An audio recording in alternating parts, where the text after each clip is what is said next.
Jumpa lagi para siswa. Kita masih tema panggilan hidup berkeluarga.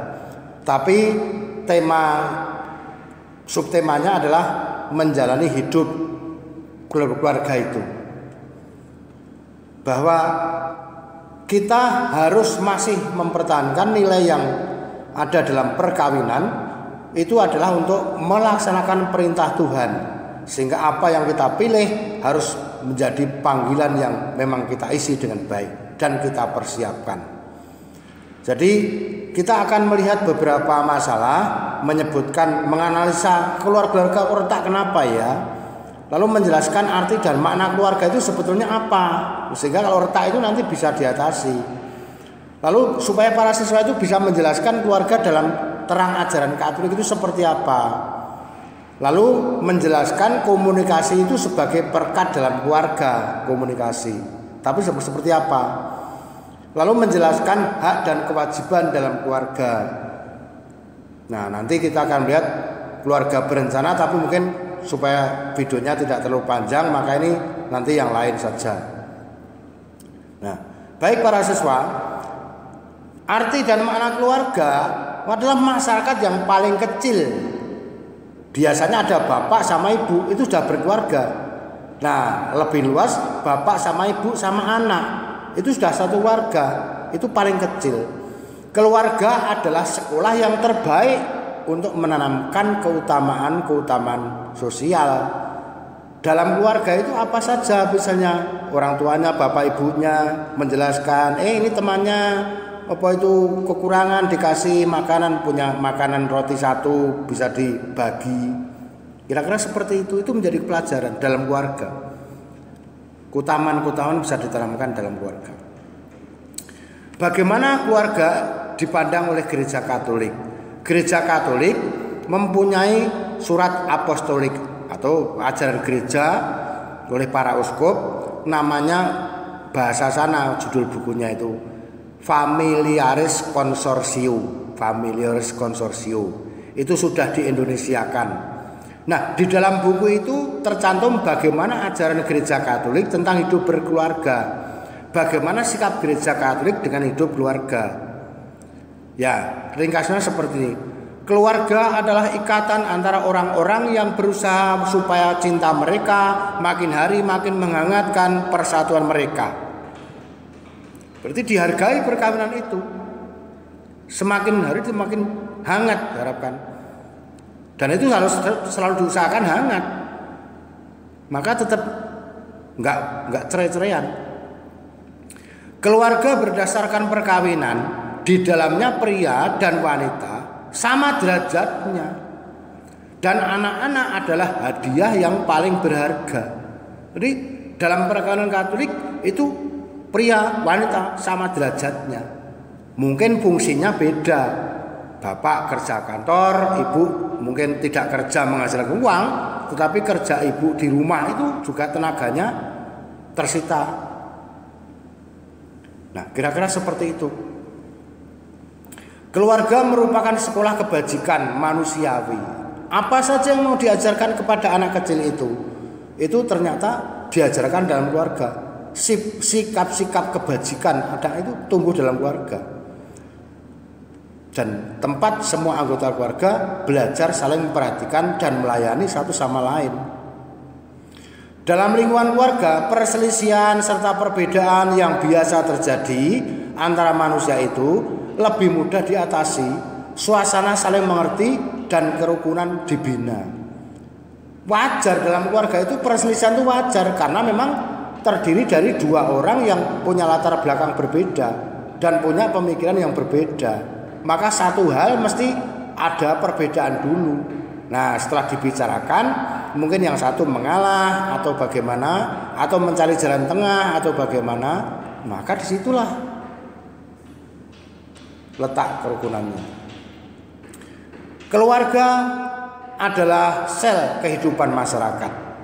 Tempat orang muda secara praktis mempelajari bagaimana menghargai nilai-nilai keadilan, hormat, cinta kasih. Nah, itu seperti itu. Jadi bagaimana seorang anak kecil bisa menghargai sebuah peristiwa hormat menghormati, keadilan, bagaimana menumbuhkan cinta, ya dari keluarga itulah.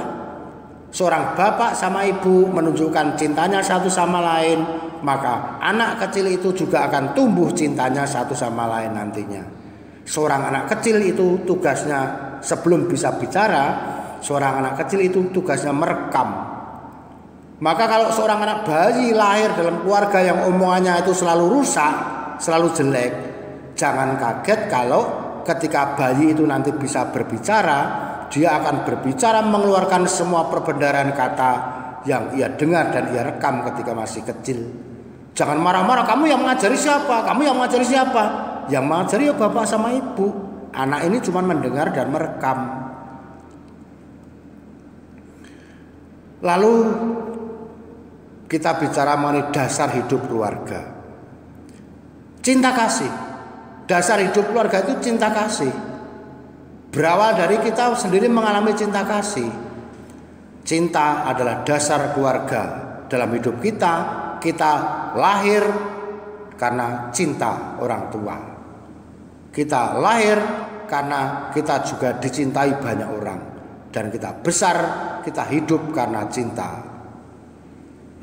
Ketika kita kita main ke tempat teman, dan ketika kita datang kemudian teman pergi semua. Kalau di kelas kita teman-teman diskusi kelompok, kita datang mereka bubar semua, nggak akan hidup orang itu rasanya. Saya itu sebetulnya seperti mati karena nggak punya siapa-siapa.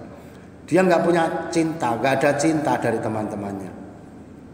Nah, maka ini bisa dibina dari rumah supaya nanti sudah dari kecil itu membawa rasa cinta itu sehingga nanti dia bisa mencintai teman-teman di kelas atau di masyarakat seperti itu. Akan tenang hidup karena cinta. Iya, kalau hidup dalam permusuhan itu enggak tenang. Lalu juga nyaman hidup karena mencintai. Nah, seperti itulah. Maka dalam hal ini membina cinta dalam keluarga menjadi sesuatu yang penting. Menghargai teman, hidup sebagai partner. Satu, waktu pacaran itu serba indah ya. Lama-lama ada cekcok dan sebagainya. Ketika pacaran semua indah, dunia itu milik berdua. Ingat bahwa kebahagiaan itu bukan otomatis, tapi sebuah proses. Bagaimana kita menikmati keadaan yang ada, itu nanti akan ada kebahagiaan. Kalau apa-apa kemudian dituju saya pengen bahagia, Anda akan frustrasi. Kebahagiaan utuh karena menganut partnership, pengakuan sama derajat. Kamu, saya sama tinggi, sama rendah. Saya menghormati kamu. Hasilnya adalah kebahagiaan. Partnership sifatnya berarti usaha memperkaya, melengkapi, dan membahagiakan suami istri. Lalu cinta kasih itu saling memberi dan menerima.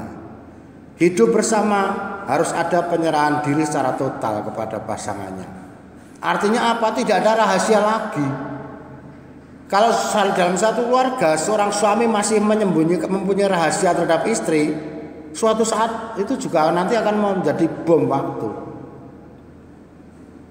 Lalu yang berikutnya, mencari titik temu mana yang diinginkan bersama. Dua orang itu mempunyai keinginan yang berbeda. Satu orang punya satu pendapat. Itu akan harus dicari keinginan yang bersama itu apa. Dicari jalan tengah. Dan cinta itu membuat penyerahan diri lebih bebas. Ya saya mencintai kamu ya, maka saya bisa menyerahkan diri kamu. Saya bisa menyerahkan rahasia saya kepada kamu. Saya bisa terbuka pada kamu. Karena cinta saya kepadamu, saya bebas ngomong. 4, orang tidak akan merasa rugi karena tidak memperhitungkan untung dan rugi. Ketika orang mencintai, nggak ada sesuatu yang rugi. Yang dipikirkan bukan untung rugi, tapi kebahagiaan pasanganku. Saya menceritakan rahasiaku supaya suamiku itu ngerti kerahasiaku, lalu semua bisa berjalan enak. Nggak ada rugi dan untungnya. Lalu yang berikut penting juga dalam keluarga, komunikasi. Nah, nomor pertama yang perlu dipelajari, faktor yang mempengaruhi komunikasi itu apa? Suami istri harus berkomunikasi, jangan diam-diaman. Maksud tertentu nggak bisa dimengerti kalau didiamkan. Tidak mau ngomong, ya ngomong. Ya kalau ngomong nanti cekcok, ya enggak apa-apa cekcok, itu biasa karena memang punya dua pendapat. Tetapi jangan diam, kalau diam enggak ngerti. Nah, hal-hal yang membuat komunikasi tidak lancar apa? Satu, citra diri. Menganggap diri sebagai apa waktu hadapi orang.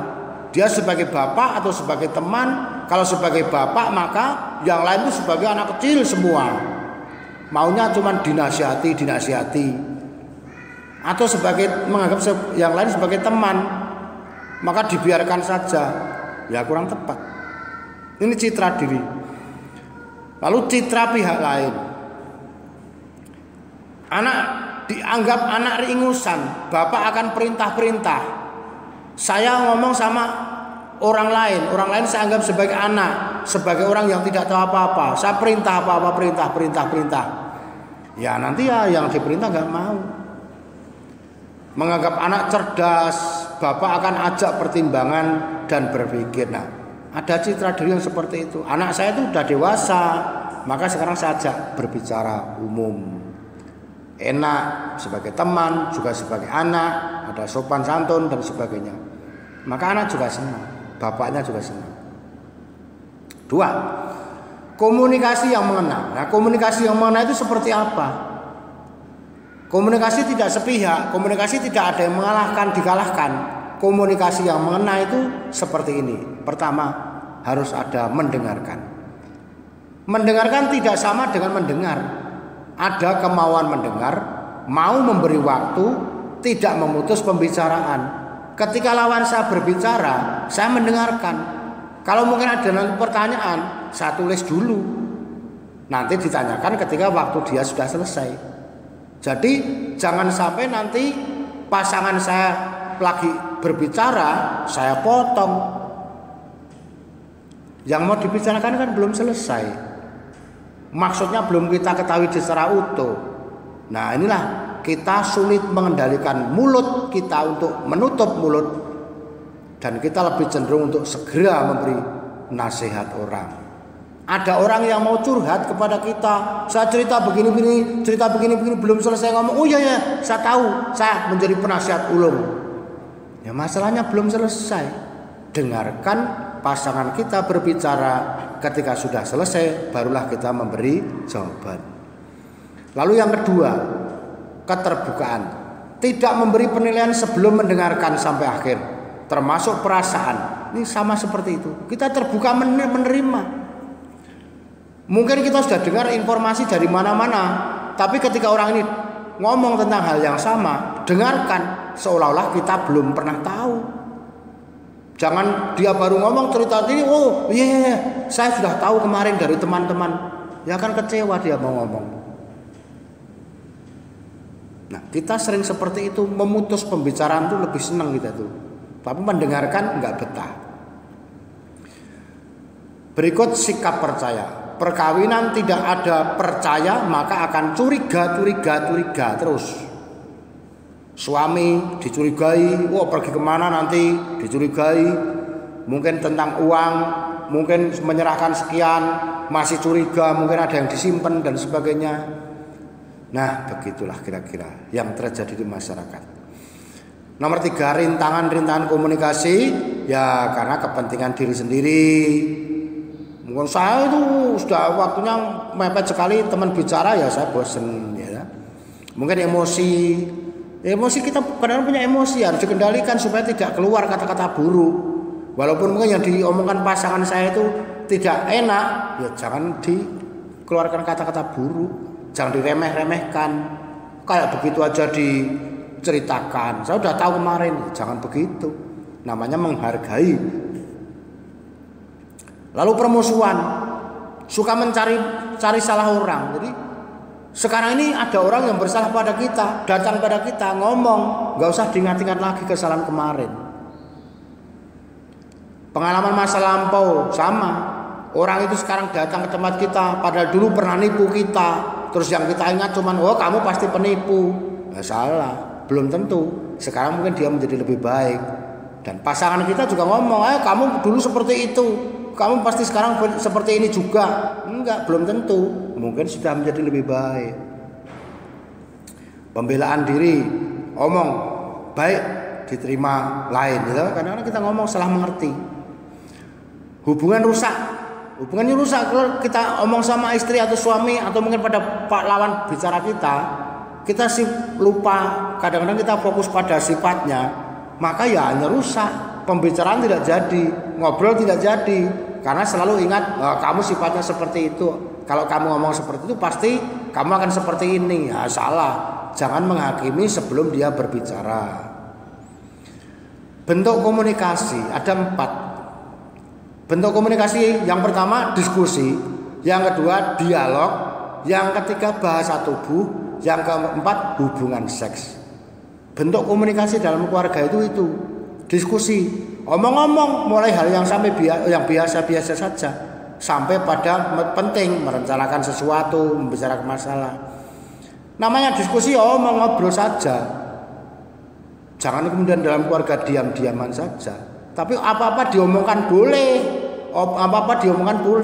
Tapi yang lain berusaha mendengarkan. Jangan bilang saya sudah tahu kemarin. Jangan begitu. Mencoba mendengarkan. Jangan mudah membuka mulut untuk memberi nasihat, tapi bukalah telinga selebar-lebarnya. Dialog itu biasanya lebih dalam daripada diskusi. Dari hati ke hati, dengan perasaan, juga saling percaya. Gitu. Jangan sudah pasang benteng, saya nggak percaya dengan apa yang kamu katakan. Karena apa? Karena saya punya pendapat sendiri, dan pendapat sendiri itu saya anggap paling bagus semua. Nah, itulah yang repot di tempat kita ini. Maka jangan ada yang merasa super dalam keluarga. Bahasa tubuh, bicara enak, kadang ya namanya suami istri mungkin berpelukan itu wajar-wajar saja. Termasuk hubungan seksual itu juga bentuk komunikasi. Jadi dan itu maka karena itu bentuk komunikasi maka nggak ada yang dipaksa-paksa. Jadi seorang suami nggak boleh memaksa istri untuk berhubungan seks walaupun itu istrinya sendiri. Kalau mau itu dipaksa, apalagi pas mungkin dalam keadaan sakit dipaksa, nah, bisa lapor kepada KDRT. Pak, lapor saya diperkosa suami. Bisa saja nanti suami masuk penjara. Jadi kita dilindungi, para wanita-wanita itu dilindungi. Ya, begitu kira-kira gambarannya untuk bentuk komunikasi. Lalu tugas dan kewajiban dalam keluarga. Tugas suami terhadap istri dan keluarga. Suami sebagai kepala keluarga mencari nafkah, hendaknya mempunyai pekerjaan pokok harusnya. Yang berikut suami sebagai partner istri harus bekerja sama, pengertian. Bagi istri karier suami harus paham, maka istri harus membantu. Suami sebagai kekasih istri, mungkin awal seperti pacaran dulu, diingat kemesraannya seperti apa. Seturut kesibukan dan lain-lain, sudah ada hal lain yang dipentingkan. Misalnya sekarang ketika pacaran belum punya anak. Nah, sekarang ketika anak sudah ada, maka biasanya pikiran kita sudah mulai ke anak. Pacaran lupa. Tugas istri terhadap suami apa? Istri sebagai hati dalam keluarga, sebagai hati menciptakan suasana nyaman dan kerasan di rumah. Jadi jangan sampai nanti punya suami tapi suaminya nggak bisa kerasan di rumah, karena suasana rumah tidak membuat kerasan. Lalu istri sebagai partner dari suami, yang membantu suami dalam karir, dukungan moral kalau mungkin karirnya pas jatuh, sehingga suami bangkit dari keterpurukan. Jangan suami jatuh kemudian justru dicela. Kemarin sudah dikasih tahu, tapi ternyata nekat. Nah, seperti itu justru menjatuhkan. Nah, ini istri sebagai kekasih suami. Suami ingin istri tampil cantik dan menarik, maka istri harus mau merawat diri. Ya, tidak harus yang molek-molek sekali, tetapi ya dijagalah kira-kira seperti pada waktu pacaran, ada kehangatan dan sebagainya. Lalu tugas ayah ibu terhadap anak. Ya, pertama, anak adalah mahkota cinta ayah ibu. Anak membuat menjadi ayah ibu sejati. Anak-anak adalah titipan Tuhan. Lalu dari segi pokok yang harus diperhatikan dalam pendidikan anak, pertama menciptakan suasana yang sehat bagi perkembangan anak, dipandang dari segi jasmani. Dua, menciptakan suasana yang sehat bagi perkembangan anak, dipandang dari segi perasaan. Perlu diusahakan, karena anak-anak itu perlu juga suasana nyaman. Jadi persoalan menjadi rumit bila dalam keluarga ayah ibu tidak bisa menciptakan suasana nyaman dalam keluarga.